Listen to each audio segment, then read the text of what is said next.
निश्चय प्रेम प्रतीक ते करे विनय सम्मान, ते के कार्य सकल शुभ सिद्ध करे हनुमान। स्त्री करे, पुरुष करे, बालक करे, कन्या करे, वृद्ध करे, नियम नहीं लगाया गया। हर कोई व्यक्ति श्री हनुमान चालीसा का पाठ कर सकता है। धर्मों में ये जो स्वास्तिक बनाते हैं, इसका क्या महत्व होता है? स्वास्तिक भगवान का आसन होता है। जब भी आप पूजा कर्म करते हैं, अगर आपकी शिखा में गांठ नहीं लगी है तो आपके द्वारा किया गया वह सत्कर्म आपको नहीं प्राप्त होगा। आपको जीवन में अगर गुरु ना मिले तो पहला गुरु तो आप हनुमान जी को बना लीजिए। कहीं भी बालाजी का मंदिर है, वहां अपनी अर्जी लगानी है। हनुमान जी महाराज का ध्यान करते हुए ओम हम हनुमते नमः इस मंत्र का जप करते हुए 27 दिन के अंदर आपकी अर्जी बालाजी के चरणों में लगेगी। आपका संकट अपने आप कम होना शुरू हो जाएगा। जय जय जय हनुमान गोसाई, कृपा करहु गुरुदेव की नाई। आज धर्म रत्न स्वामी श्री बलरामाचार्य जी महाराज जी के सानिध्य में मैं वृंदावन में उपस्थित हूँ और हम जानेंगे आज श्री बलरामाचार्य महाराज जी का चित्रकूट घाट से वृंदावन का सफर, और इस सफर में कितनी चीजें आई हैं बताएंगे हमारे स्वामी जी। स्वामी जी, हमारे इस ईश्वरवाणी टीवी चैनल पर आपका बहुत बहुत स्वागत है। राधे राधे। और ईश्वर टीवी के चैनल के माध्यम से देख रहे समस्त भक्तों को भी मेरी अनंत अनंत शुभकामनाएं। आपकी टीम को भी बहुत बहुत शुभकामनाएं। स्वामी जी, आप इतने प्रसिद्ध हैं, अभी आपको सभी को आपका दर्शन हुआ है। इस 146 वर्ष के बाद जो कुंभ हुआ था, सभी करीब करीब आपसे मुखातिब हुए हैं और आपके दर्शन हुए। हम ये जानना चाहेंगे, इस कुंभ के बाद हम थोड़ा ये जानना चाहेंगे, आपकी जो यात्रा है एक चित्रकूट से, चित्रकूट घाट से और ये वृंदावन का जो सफर है, ये कैसे हुआ और कैसे यहाँ तक पहुँचे आप? चित्रकूट धाम भगवान श्री राम की वह पावन नगरी है जहाँ भगवान ने अपने वनवास काल को बिताया है। और एक धाम से दूसरे धाम की यात्रा, चित्रकूट धाम से वृंदावन धाम की यात्रा मेरे जीवन के लिए बहुत ही अलौकिक रही है और बहुत ही यादगार रही है, क्योंकि मेरा जन्म हुआ सप्तमी तिथि को, जिसे संतान सप्तमी कहा जाता है। चित्रकूट की पावन धरा परिक्रमा मार्ग श्री कामतानाथ जी कामदगिरी पर्वत, जिनकी परिक्रमा लगाने से सभी प्रकार की कामनाएं पूर्ण हो जाती हैं। कामदम ददाति इति कामदा, सभी कामनाओं की पूर्ति करने वाले श्री कामतानाथ जी। और अमावस्या के दिन वहाँ कई लाखों में भक्त आकर के परिक्रमा करते हैं जी। और जो व्यक्ति वहाँ परिक्रमा करता है उसकी इच्छा भी पूर्ण होती है जी। तो पास में निकट श्री बराह के हनुमान जी महाराज, श्री बालाजी महाराज का स्थान है। अच्छा। जहाँ पैतृक ही हमारे दादाजी परदादाजी समस्त आकर के वहाँ सत्यनारायण भगवान की कथा करते और सब व्याकरणाचार्य रहे, सिद्धांतवादी रहे। पूज्य मेरे पिता श्री परम पूज्य व्याकरणाचार्य श्री विष्णुदत्त त्रिपाठी, मैं ब्राह्मण कुल से हूँ, कश्यप गोत्री हूँ, कानकुब्ज ब्राह्मण हूँ। वह पावन धरा ऐसी है कि बालाजी के चरणों में जिसने अपनी अर्जी लगाई है जी, हनुमान जी ने उसका हाथ पकड़ा है। श्री बराह के हनुमान जी महाराज, उनकी कृपा से दास का जब जन्म हुआ, मेरे समस्त बड़े जन कहते हैं, बुजुर्ग कहते हैं कि जहाँ पर आपका जन्म हुआ था तो जन्म के बाद घर लेकर के आए तो दादी जी ने कपड़े से ढका मुझे, कहने लगे ये हमारा सबसे प्यारा है और बाल्यावस्था में थोड़ा शरीर भी हमारा तो अन्य बच्चों से थोड़ा सा अलग था। और जैसे जैसे हम बड़े होने लगे तो कामतानाथ जी के उस पर्वत पर जाकर के बैठते, ध्यान साधना करते, पता नहीं था कि ध्यान लगाना कैसे। अच्छा। और आंख बंद करके हम बैठ जाते। पूज्य दादाजी ने भी, हमारे पूज्य पिताजी ने भी देखा कि इस बच्चे के अंदर कुछ अलग गुण है। अच्छा। फिर दंडी आश्रम मुझे भेजा जी। मैं दंडी आश्रम जाकर के वेद का अध्ययन करना शुरू किया धीरे धीरे। फिर मेरे पूज्य पिताजी ने महर्षि महेश योगी संस्थान में, क्योंकि खुद भी वहाँ पर सेवा करते थे, वेद के द्वारा बच्चों को पढ़ाना और निरक्षर अधिकारी के रूप में भी उन्होंने सेवा की। वहाँ से मैंने वेद का अध्ययन किया, अच्छा महर्षि महेश योगी संस्थान से जी ज्योतिष का अध्ययन मैंने किया, अच्छा और साथ ही साथ जो गुरुकुल की परंपरा होती है, जी किस प्रकार हमें गुरुकुल में रह करके शिक्षा प्राप्त करनी चाहिए, जी जमीन पर शयन करना चाहिए, जी। ब्रह्म मुहूर्त में उठना चाहिए, जी संध्योपासन करना चाहिए, अपने नियम का पालन करना चाहिए, जी। ये सब हमने गुरुकुल से शिक्षा प्राप्त की। ये आपका एक ना वैदिक शिक्षा, वैदिक शिक्षा है। वैदिक जी शिक्षा हाँ। गुरुकुल में रह के जी वो हाँ। पुराना तत्व आपने निभाया है, निभाया है। जो सतयुग और कलयुग में ऋषि मुनियों को सौभाग्य हुआ करता है। तो इस सफर में जो हमारे कुल ब्राह्मण कुल में या जी। क्षत्रिय कुल में जी। जन्म लेते हैं, तो हर माता पिता का ये भय होता है कि हमारे बच्चे जो है पढ़े लिखे और कुछ अच्छा करें। तो क्या आपकी एजुकेशन को लेके भी कुछ इस तरह की बाधाएं आई, या आपकी एजुकेशन ने कहीं ना कहीं वो टॉप लेवल पे ले गए और वृंदावन तक पहुंचा दिया? मेरी यात्रा चित्रकूट से जब प्रारंभ हुई, मैं दिल्ली पहुंचा और महर्षि योगी संस्थान पे मैंने वेद अध्ययन भी किया, और साथ ही साथ मैंने इंग्लिश की शिक्षा भी प्राप्त की जी। गुरुकुल के साथ में रह करके। और वहाँ से फिर मैं शिमला गया, वहाँ पर ट्रांसफ़र हो गया था पूज्य पिताजी का, जी। तो वहाँ संस्थान को संभालते थे, वैदिक गुरुकुल को संभालते थे, जी। वहाँ पर मैंने शिक्षा प्राप्त की। जी। भोपाल आया, वहाँ शिक्षा प्राप्त की, गुरुकुल की शिक्षा चलती रही, साथ के साथ मेरी इंग्लिश की शिक्षा भी चलती रही। उसके साथ ही मैंने डिप्लोमा इन सिविल इंजीनियरिंग, अरे वाह, बीटेक इन सिविल इंजीनियरिंग, मतलब सिविलियन का जो एक एजुकेशन होता है वो भी कहीं ना कहीं साथ साथ चलते रही। जी जी। और इस बीच में ये जो कथा जो होता है जी। धर्म, जिसको जो सनातन धर्म को उठाता है, ये आपके विचार में कब आया और कैसे आया? जब मैं बाल्यावस्था का ही था तो मेरी इच्छा होती थी लोगों को मैं ज्ञान दूं। जी। बच्चे बैठे होते थे, उनको बोलता तिलक लगाया करो, ये भगवान के चरण होते हैं, माला जाप ऐसे किया करो। पूज्य पिताजी देखते थे कि इसके अंदर कुछ अलौकिक गुण हैं और सबको बहुत अच्छा ज्ञान देता है। अच्छा। और भगवान सत्यनारायण की ऐसी कृपा हुई, जी। जो सत्य है वही नारायण है। नारायण है। जिस घर में भगवान सत्यनारायण की कथा होती है उस घर में कभी आपत्ति आ ही नहीं सकती। तो श्री बराह के हनुमान जी महाराज की कृपा ऐसी मुझ पर हुई, तो पूज्य पिताजी ने श्रीधाम वृंदावन मुझे लेकर के आए, और मैं श्री रघुनाथ आश्रम रंग जी के पास स्थान है, वहाँ रह करके मैंने शिक्षा प्राप्त की, भागवत जी का अध्ययन किया। पूरे 2 वर्षों तक मैंने अध्ययन किया, साथ ही साथ व्याकरण की शिक्षा प्राप्त की। उसके बाद मैंने PhD की। तो भगवान की ऐसी कृपा रही कि पूज्य पिताजी ने जब मेरे गुणों को देखा तो व्यासपीठ तैयार की और कहा कि अब समय आ गया है। मेरी उम्र उस समय 15 वर्ष की थी। 15 वर्ष की आयु थी जब मैंने प्रथम कथा की, और जब मैं यहाँ अध्ययन कर रहा था। व्यासपीठ बनी और शिवपुरी में एक स्थान है मध्य प्रदेश में, कोलारस, जी। तो वहाँ श्री राम जानकी जी का बड़ा सुंदर मंदिर है। मैंने वहाँ प्रथम कथा की थी, पहला कथा वहाँ कथा की, और आज 256 कथाएं मेरी हो चुकी हैं। वो कथा यहाँ तक वृंदावन में आज वृंदावन में ठाकुर जी ने स्थान दिया। मेरी ये यात्रा उस स्थान से प्रारंभ होकर के फिर मैं श्रीधाम वृंदावन आया। तो श्री जी से मैंने प्रार्थना की, बिहारी जी से प्रार्थना की, प्रभु मुझे और कहीं नहीं जाना, आपके श्री चरणों में रहना है। जो भागवत कथा जहाँ से शुरू होता है, आरंभ होता है, वहाँ हमें विराजमान होना है। तो भागवत जी की ऐसी कृपा रही और सदगुरुदेव भगवान की ऐसी कृपा रही कि तब से मैं श्रीधाम वृंदावन आकर के श्री जी के चरणों में सेवा करता रहा, और भागवत सेवा ही अपने जीवन में उद्देश्य बनाया।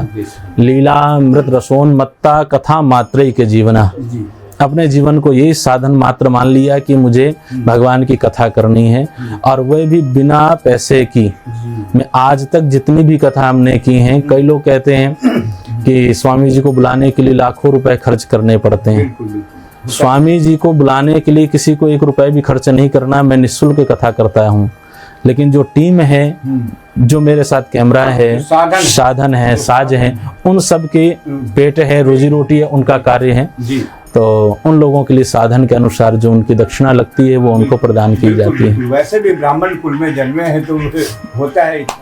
अब हम थोड़ा सा यहाँ से वृंदावन पहुँच गए, अब वृंदावन से थोड़ा सा हम लौटेंगे चित्रकूट पे। चित्रकूट पे इसलिए लौटे हैं कि वहाँ पे भगवान राम का खुद चरण पड़ा हुआ है, और इस युग में, कलयुग में, कहा जाता है कि कलयुग में भगवान जो है अवतरित है बजरंग बली जिनको बोलते हैं हनुमान जी, हनुमान जी को आप इसको कैसे देखते हैं कि जब सब लोग सरयू नदी में जा रहे थे, जब हमारा जी हाँ। पिता और माता जब धरती माता की गोद में चली गई जी, और राम भगवान जब जा रहे सरजू में प्रवेश कर रहे थे, जी जी, तो वहाँ हनुमान जी को ऐसा क्या हुआ जो हनुमान जी को इस युग में छोड़ा गया?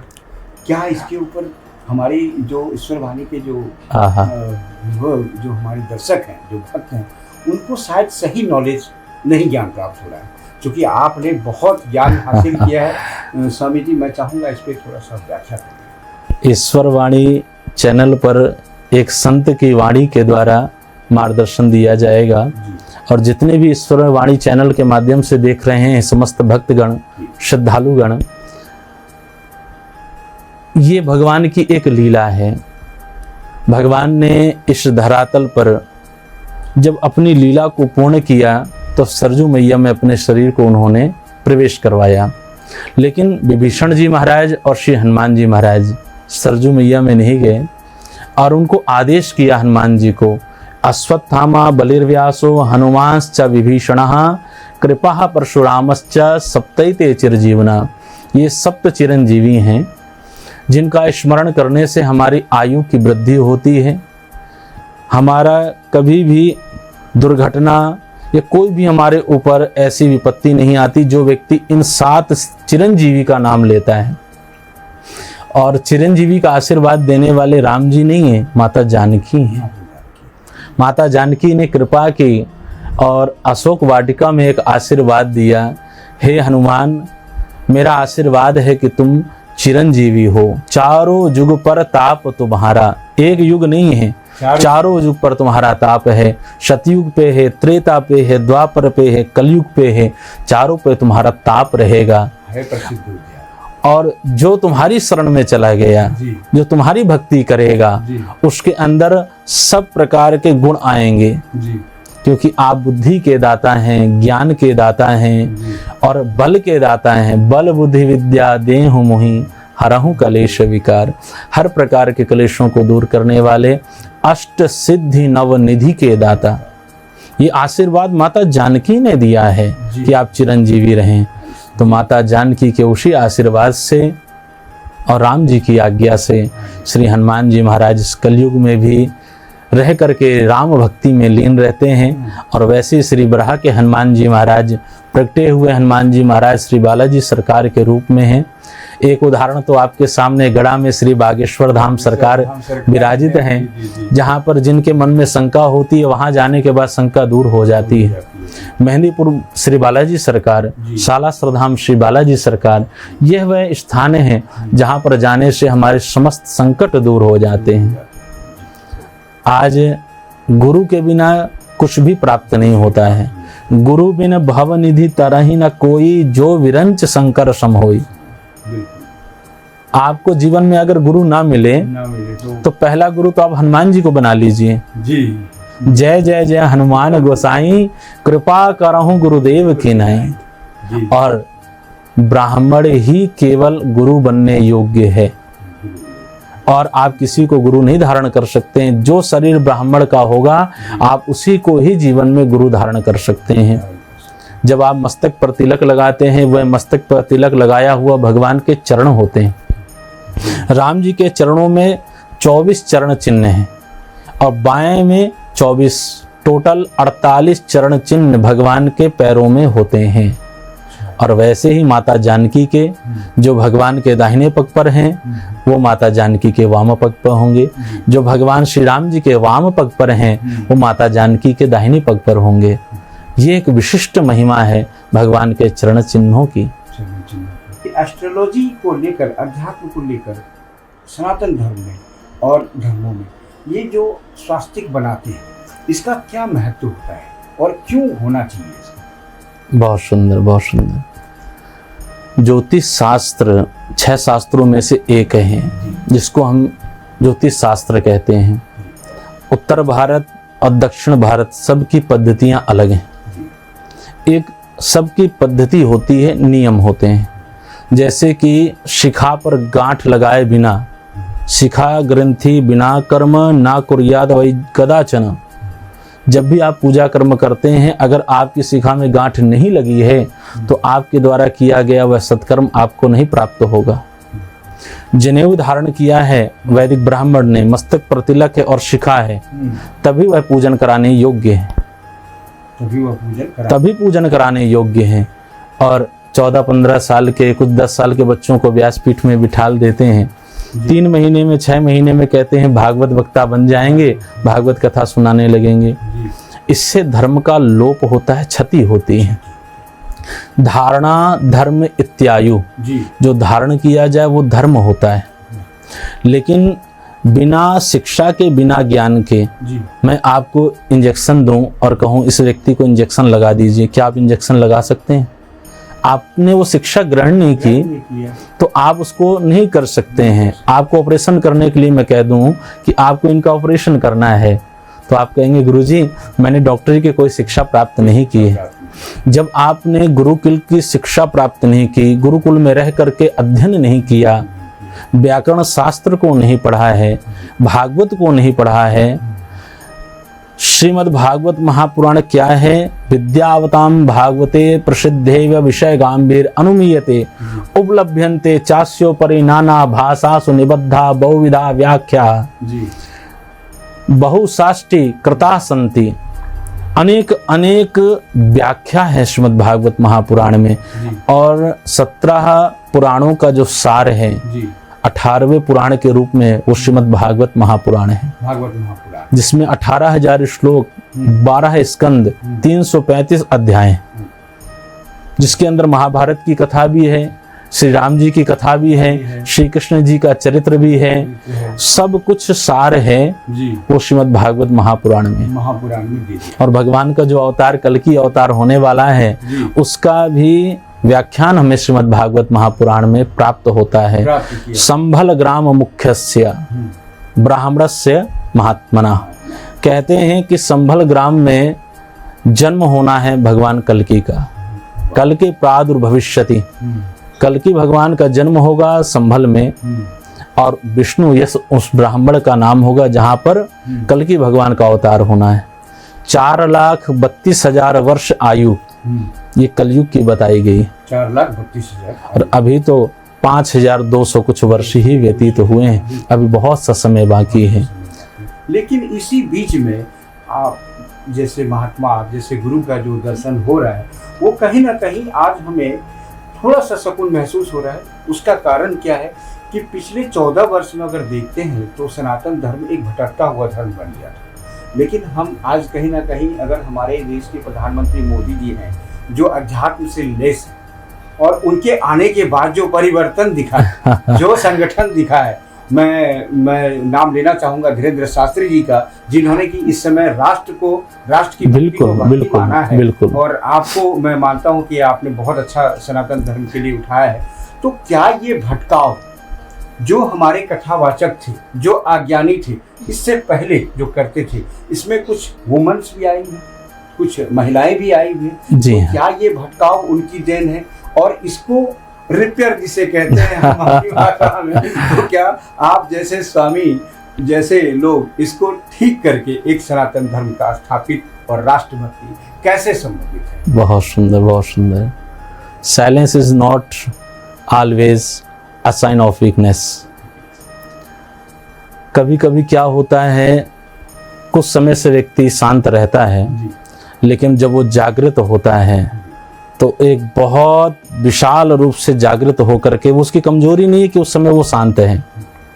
वैसे ही हमारे पंडित धीरेन्द्र शास्त्री जी ने बालाजी की कृपा से, सन्यासी बाबा की कृपा से, सब लोगों के इलाज के लिए जो सबसे विश्व में एक ऐसा सुंदर स्थान बनने जा रहा है, हॉस्पिटल बनने जा रहा है, जो कैंसर हॉस्पिटल बालाजी का स्थान में तैयार हो रहा है, जहां माननीय प्रधानमंत्री श्री नरेंद्र मोदी जी और हमारे राष्ट्र के, हमारे भारत के, बार बार ये चीज़ कह रहा हूँ, हिंदू राष्ट्र हमारे हिंदू राष्ट्र के राष्ट्रपति श्रीमती द्रौपदी मुर्मू जी वहाँ जाकर के कन्या विवाह महोत्सव में सम्मिलित हुई। कहने का तात्पर्य यह है कि जब हम धर्म के लिए कार्य करते हैं तो धर्म भी हमारा साथ देता है। महाकुंभ जो इस बार हुआ, जी। 144 वर्षों बाद योग बना, जी 12 वर्षों में पूर्ण कुंभ कहा जाता है, जी। और 144 वर्षों बाद दिव्य योग जब बना, 12 गुणे 12 12 गुणे 12 144 वर्ष, जी। तो दिव्य योग है ये। दिव्य योग। कुंभे कुंभ कर्म पुण्यम, कुंभ का अर्थ होता है घड़ा, जी। और कैसा घड़ा है? वो अमृत का घड़ा है। जब योग संयोग तीनों एक ही ग्रहों की एक साथ युति होगी, जी। तीनों ग्रहों की युति की वजह से योग बनेगा, और उस समय यह कुंभ महा का प्रयागराज में योग बनेगा, क्योंकि तीर्थों के राजा हैं प्रयागराज। तो थोड़ा सा एक छोटा सा एक क्वेश्चन है बीच में गुरुजी, कि इस 144 सालों में जो कुंभ हुआ, इसमें कुछ नेगेटिव और पॉजिटिव दोनों तरह के महात्मा, तांत्रिक, धर्मात्मा सभी ने हिस्सा लिया। उनके जो वहाँ चरण पड़े उस धरती पे, क्या उस चरण का क्या महत्व है? क्या वो इस दिशा को क्या नई दिशा देने वाले हैं? शायद इसलिए आज हिंदू राष्ट्र या सनातन धर्म की जय जय हो रही है। इस पे थोड़ा प्रकाश डालें। सबसे बड़ी बात यह है, प्रयागराज महाकुंभ जो तीर्थराज कहे जाते हैं, वहां पर देखिए तांत्रिक वाला, तंत्र विद्या वाला भी आ रहा है, साधना वाला साधक भी आ रहा है, हर प्रकार के लोग वहां उपस्थित हो रहे हैं। वहां पर वैष्णव भक्त भी पहुंच रहे हैं, अखाड़े लगे हुए हैं, भजन हो रहा है, हवन हो रहा है, सत्संग हो रहा है, और प्रयागराज में जाकर के गंगा, जमुना, सरस्वती, त्रिवेणी संगम में लोग आस्था की डुबकी लगा रहे हैं। के भगवती आस्था या, जो आस्था के द्वारा डुबकी लगाई गई है, भगवान उसको स्वीकार करते हैं और हमारे कष्टों को, हमारे पापों को भी धुल देते हैं। वाणी के द्वारा जो सरस्वती निकल रही है, वो संतों की वाणी के द्वारा स्नान हो रहा है। जैसे ईश्वर वाणी के चैनल के माध्यम से मैं एक बात कहना चाहूँगा समस्त दर्शकों को, कि आप लोगों ने जो वहाँ दर्शन किया, गंगा जी के, जमुना जी के, सरस्वती जी की पतली धारे, जी बिल्कुल, जो अदृश्य रूप से हैं, तीनों धाराएं, लेकिन वो वाणी के द्वारा जो सरस्वती निकलती है, वही तीसरी धारा है जो संतों की वाणी के द्वारा ही निकल रही है, और ईश्वर वाणी चैनल के द्वारा और सब भक्त लोग श्रवण कर रहे हैं। ईश्वर की भक्ति ही सर्वश्रेष्ठ है। आप कोई भी साधन करिए, लेकिन उसमें ईश्वर की भक्ति आवश्यक है। जब संतों की चरण रज को हम मस्तक से लगाते हैं, चरण कमल रज चाहती कृपा करहूं रघुवीर। गौतम ऋषि की पत्नी अहिल्या ने एक ही वर मांगा, प्रभु मुझे केवल आप अपने चरणों की रज दे दीजिए। लेकिन मर्यादा पुरुषोत्तम श्री राम, उन्होंने कहा मैं अपने चरणों को एक पत्थर की बनी शिला पर भी स्पर्श नहीं कर सकता, नारी को तो मैं कभी चरण मार नहीं सकता, लेकिन एक पत्थर की बनी शिला पर भी मैं चरण स्पर्श नहीं करा सकता, तो उद्धार कैसे होगा? तो पवन देव का स्मरण किया और अपने चरणों को जैसे भगवान ने उठाया, पवन देव ने उस रज को ले जाकर शिला पर लगा दिया, जिस कारण से उस शिला रूपी बनी अहिल्या, उसकी मुक्ति हुई और उस पर कृपा हुई और वह पुनः उस श्राप से मुक्त हो गई। वामदेव जी की पवित्र भूमि है बांदा, और उसके पास ही अनेक अनेक स्थान हैं। कलिंजर एक स्थान पड़ता है, वहाँ भोलेनाथ जी का बड़ा सुंदर स्थान है। चित्रकूट धाम में माँ मंदाकिनी विराजमान हैं, जो माता सती अनुसुईया ने प्रकट की थी। सबने नाम सुना होगा माता सती अनुसुईया का। अपने पति के लिए उन्होंने प्राणों की रक्षा के लिए माँ मंदाकिनी को प्रकट कर दिया। ये सतीत्व होता है सनातन धर्म का। आपने एक सुंदर प्रश्न किया था कि स्त्रियां जो व्यासपीठ पर बैठ रही हैं, क्या ये उचित है अनुचित है? माताएं कीर्तन करें, भजन करें, इससे धर्म में हानि नहीं है, परंतु अगर माताएं व्यासपीठ पर बैठ करके प्रवचन करती हैं, यह धर्म नहीं अधर्म है। अधर्म, क्योंकि हमने शास्त्र कह रहा है, देखा है, कई युग को पढ़ा है। हमारे परमहंस सुखदेव जी महाराज पुरुष हुए जी। हमारे गुरु परंपरा में जितने गद्दी में बैठे हुए हैं वह सभी पुरुष हुए। तो हमें ये ध्यान रखना है, इंद्र का श्राप जो था वो 4 जगह विभक्त हुआ।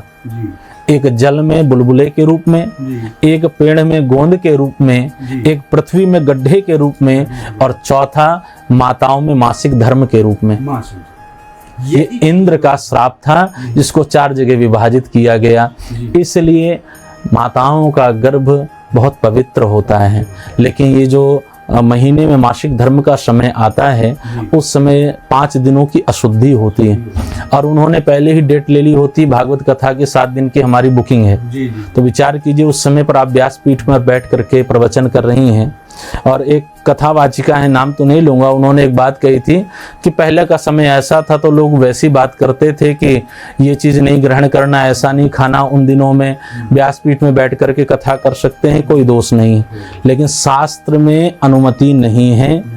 आप भजन कीजिए, कीर्तन कीजिए, सत्संग करिए, परंतु व्यासपीठ पर बैठ करके प्रवचन कथा मत करिए। नहीं स्वामी जी, कहीं न कहीं इसलिए इस जगह पे और इस युग में जिस तरह की अभी चल रहा है, हम कई बातें अभी छोटे छोटे हमारे मन में कई प्रश्न हैं, जैसे कि अभी सनातन धर्म को लेके अगर उठ रहा है तो सभी धर्मों ने भी सपोर्ट करना। बिल्कुल बिल्कुल, ये कहीं ना कहीं आप लोगों का ही आशीर्वाद है जो आप सही ज्ञान दे पा रहे हैं। और जिस तरह मैं चाहूँगा कि आपने इतनी अच्छी एजुकेशन ली है, किया हुआ है, तो आप एस्ट्रोलॉजी में भी थोड़ा हमारे जो धर्मरत्न स्वामी जी बल्लामाचार्य जी है तो एक एस्ट्रोलॉजी में कुछ ऐसी चीजें हमारे दर्शकों को बताएं ताकि वो आपसे कनेक्ट हो सके। ज्योतिष शास्त्र जो है वो एक सागर के समान है। जैसे हस्तरेखा में सामुद्रिक शास्त्र एक किताब है जिसमें हस्तरेखाओं के विषय में बताया जाता है कि हर मनुष्य के हाथों में चक्र और शंख, ये 2 होते हैं अग्रभाग में। किसी के 5 हैं, किसी के 6 हैं, किसी के 7 हैं, किसी के 9 हैं, किसी के 10 भी निकल आते हैं। तो हर एक चक्र का एक अलग विधान है। आयु रेखा के विषय में, हृदय के विषय में, रोग के विषय में, भाग्य के विषय में, ये हमारी हस्तरेखा से पता लगता है। ज्योतिष क्या है? 12 भाव के द्वारा कुंडली में जन्मांक बनता है जिसमें 12 भाव होते हैं, 12 ही राशियां होती हैं, मेष से लेकर के मीन तक ये 12 राशियां हैं, और 12 राशियों के अलग अलग स्वामी हैं, जिसमें कि मेष राशि है, मेष राशि का स्वामी मंगल है।